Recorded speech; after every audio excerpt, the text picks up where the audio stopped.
What would you sacrifice for power? Rose Okocha, the billionaire heiress with beauty and brains, ruled every room she entered until her scandalous past returned to tear her world apart.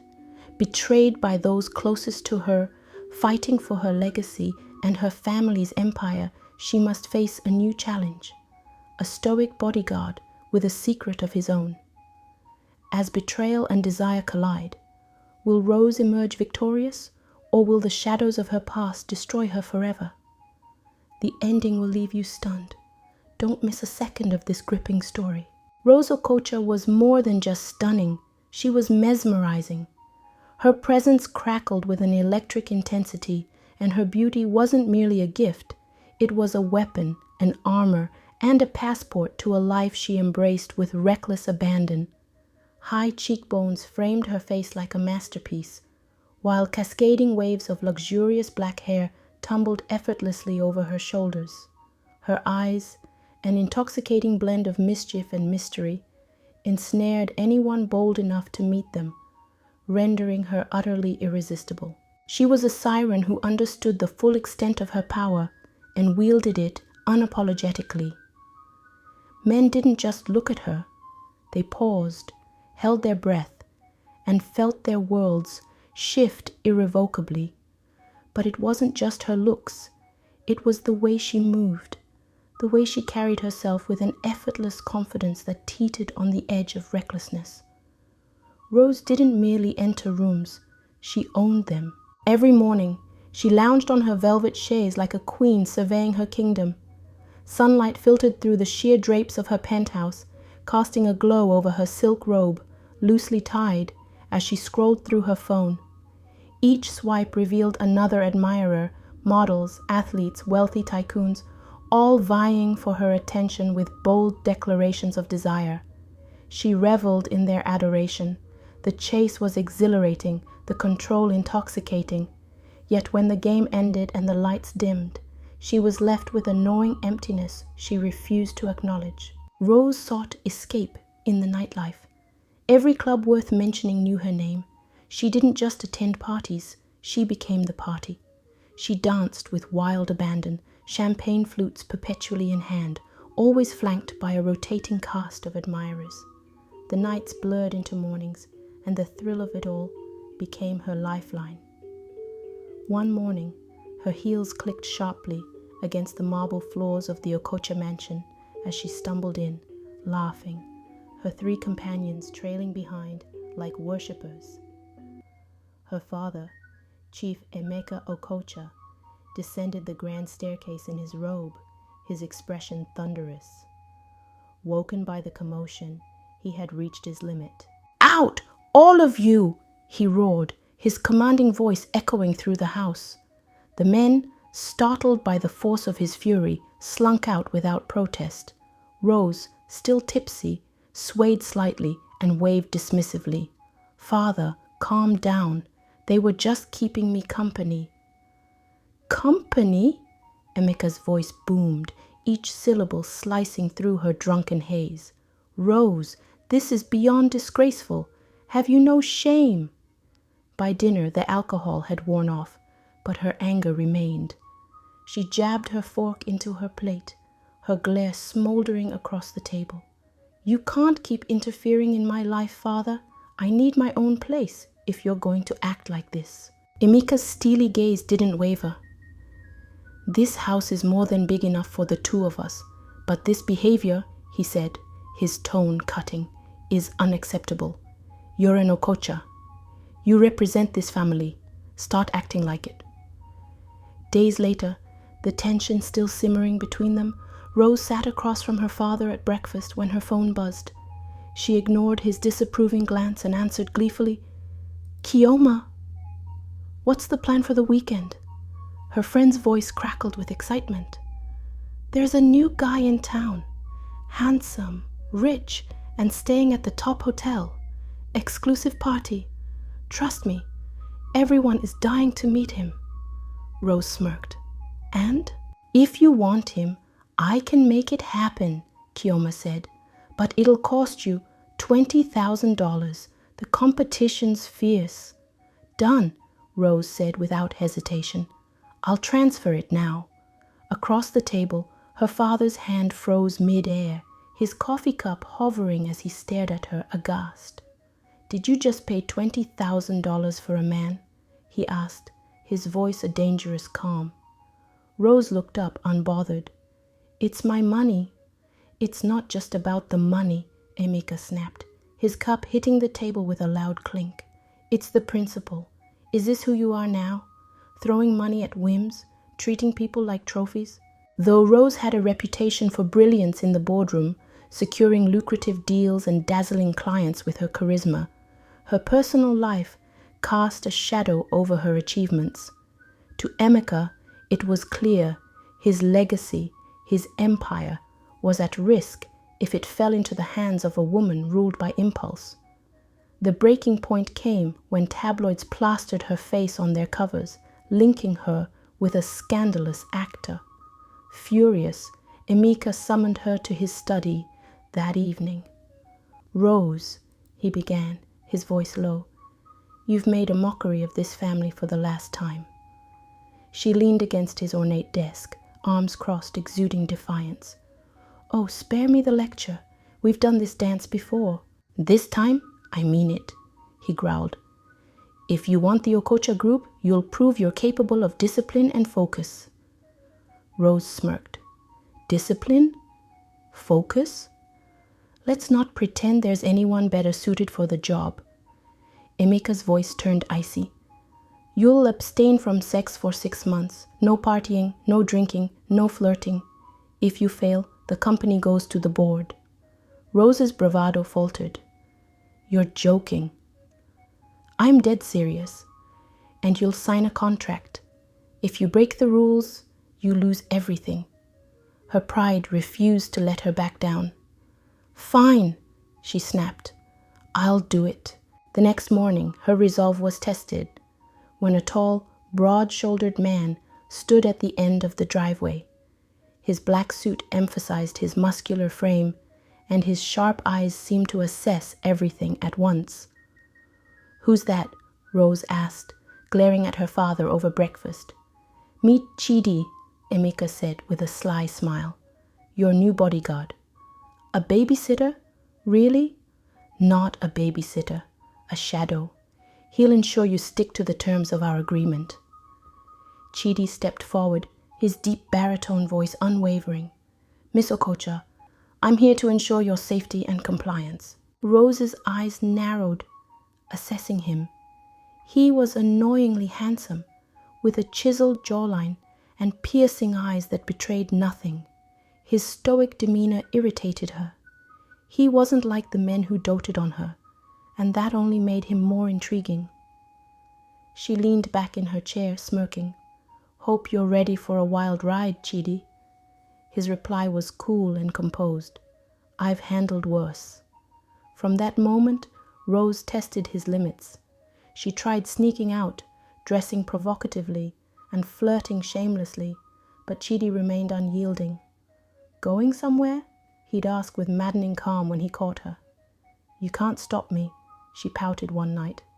I can, and I will, he replied simply. It infuriated her, but deep down, Rose felt something unfamiliar. Respect. For the first time, she'd met someone who didn't bend to her will. And that, in itself, was thrilling.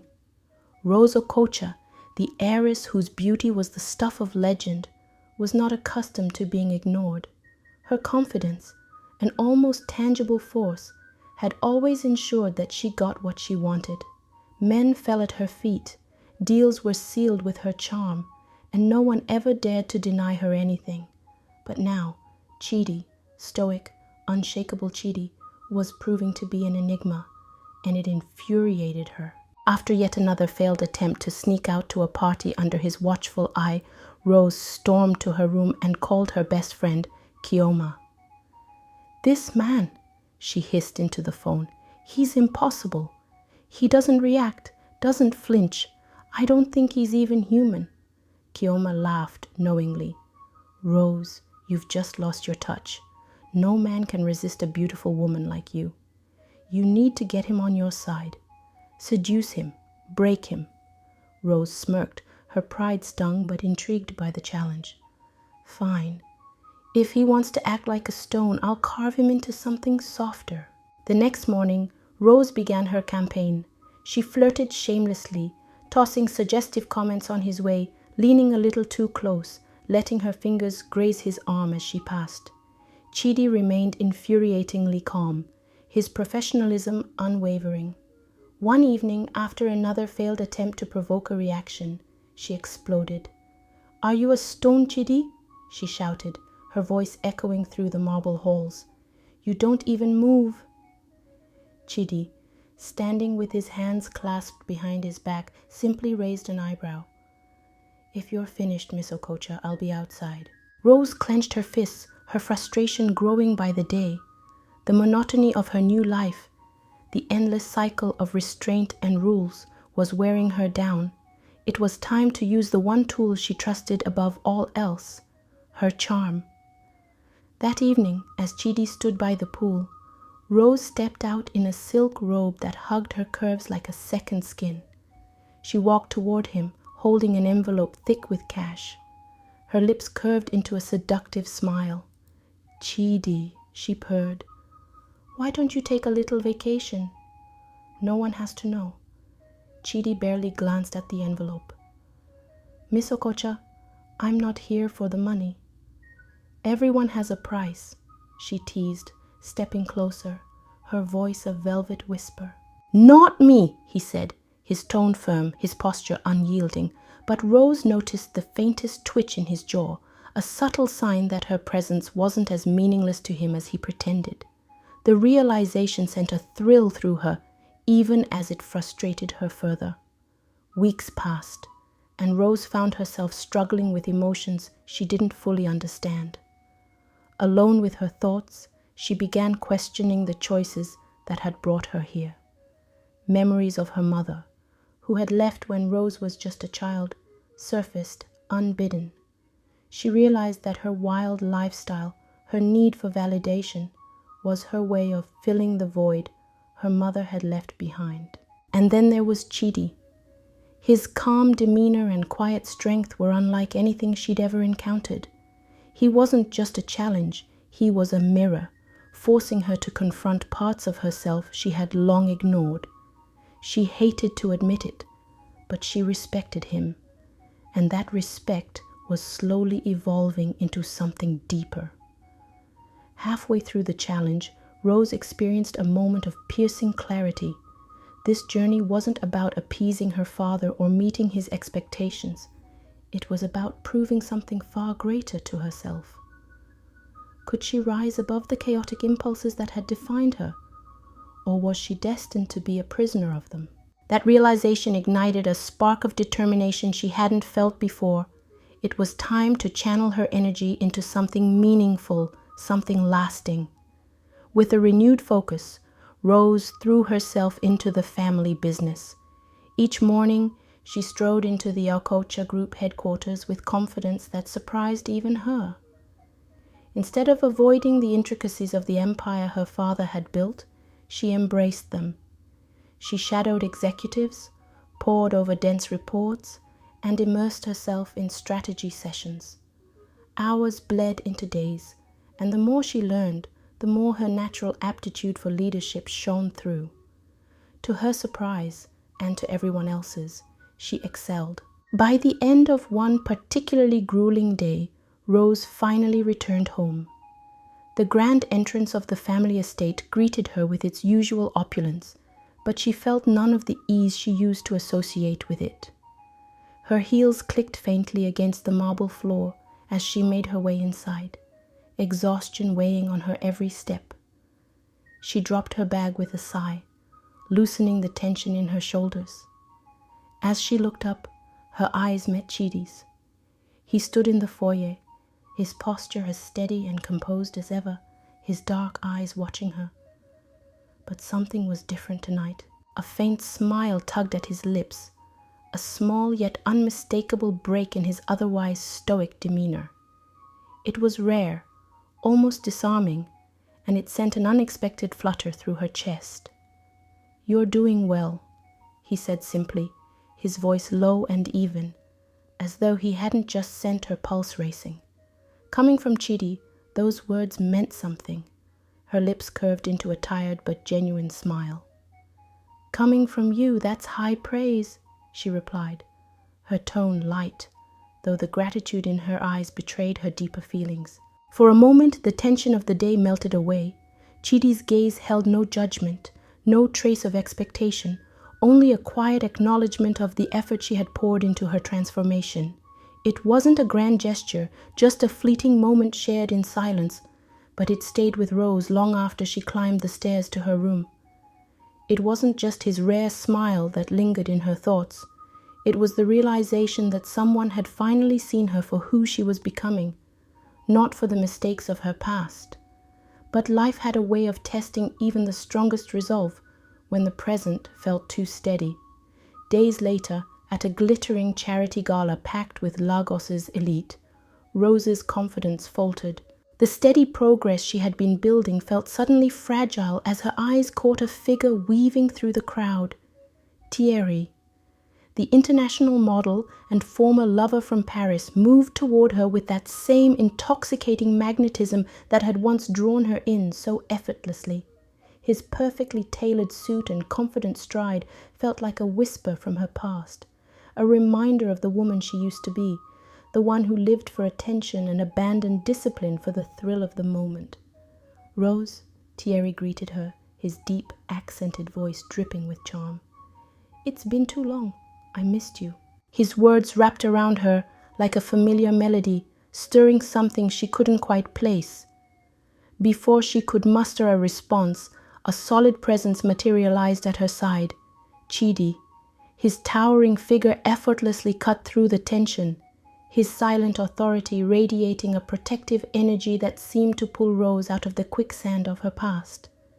Thierry hesitated, his charm flickering under Chidi's unyielding gaze. The contrast between the two men was striking. One, a reminder of chaos, the other a symbol of stability and quiet strength. Rose glanced between them, her heart racing.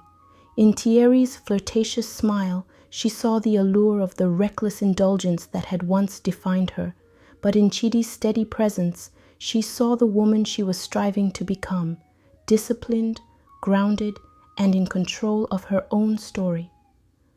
This was no longer about proving herself to her father. It was about proving to herself and to the world that she was stronger than the whispers, the scandals, and the temptations of her past. Thierry might have represented who she was, but Chidi embodied the life she wanted. As the evening unfolded, Rose felt the weight of the choice before her. Would she rise above and claim the legacy she had worked so hard to rebuild? Or would she let the past unravel everything she had fought to achieve? The night at the gala wasn't the end of Rose's story. It was the beginning of the ultimate test, a moment where the lines between the past and present blurred, and the woman she was becoming would have to make a decision that would define her future. Her journey was far from over. The next chapter was waiting, and it promised challenges, heartbreak, and triumphs that would push her to her limits. Stay tuned, because Rose's story is only just beginning. Thank you for watching and diving into this journey with us. Be sure to catch the next episode, and if this story moved you, share your thoughts in the comments, and subscribe for more captivating African tales. Don't forget to tap the notification bell to stay inspired and connected to the wisdom and heart of these stories. Until next time, stay blessed and keep shining.